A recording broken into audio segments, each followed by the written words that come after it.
when you're alone in the house, ordinary everyday living problems, whilst years ago I would have said nothing, I can deal with them straight away.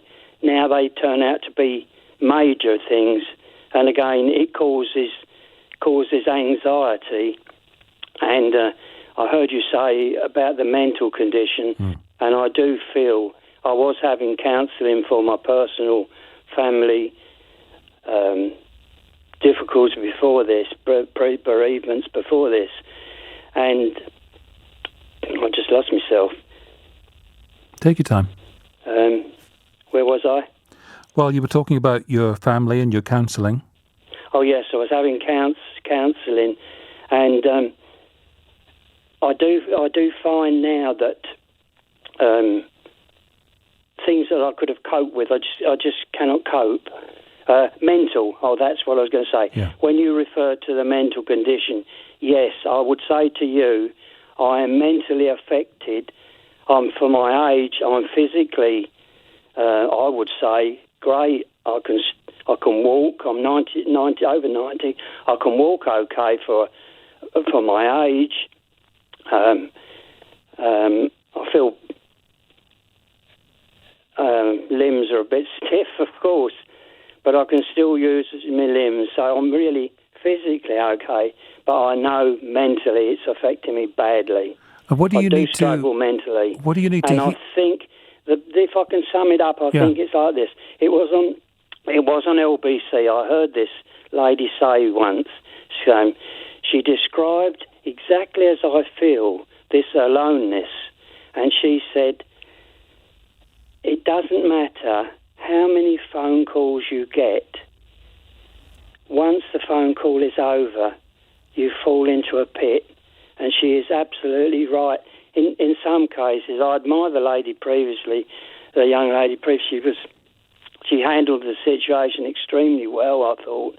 I wish I could myself, but there we are. Alan, if you don't mind me saying so, it sounds to me like you are handling a very difficult and worsening situation very well. I'm not, Eddie. I know you don't feel it. No, I don't. And another quote I heard on LBC, which has stayed with me, and it is true. All you hear, you don't get anything from the government positive. You all hear there's never anything to look forward to. It's always in the distance. You get there, then it's gone. Another month, 3 weeks or a month.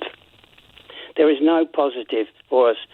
And I think myself, it does feel as though I'm old enough to remember the Second World War when the Japanese war continued and the army that carried on after VE Day out in Japan, and they got known as the Forgotten Army.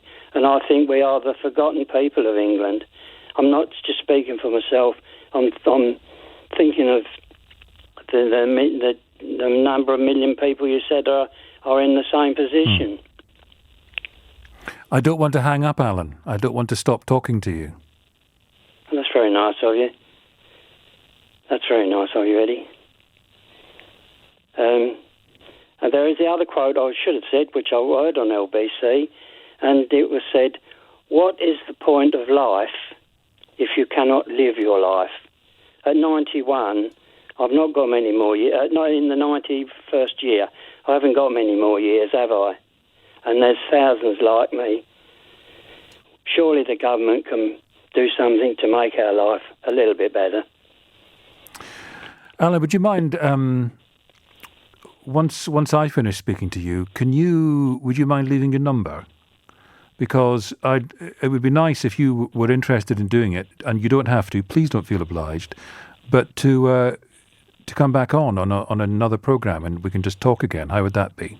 That'll be fine, Eddie. Thank you very much. Well, I'd like that very much. Please hang on the line and we'll get your details. And, right, thank you. And eventually I'll be bothering you so much you'll be saying, "Eddie, go away." Oh, but let's wait for that day to come. Oh, that'd be great.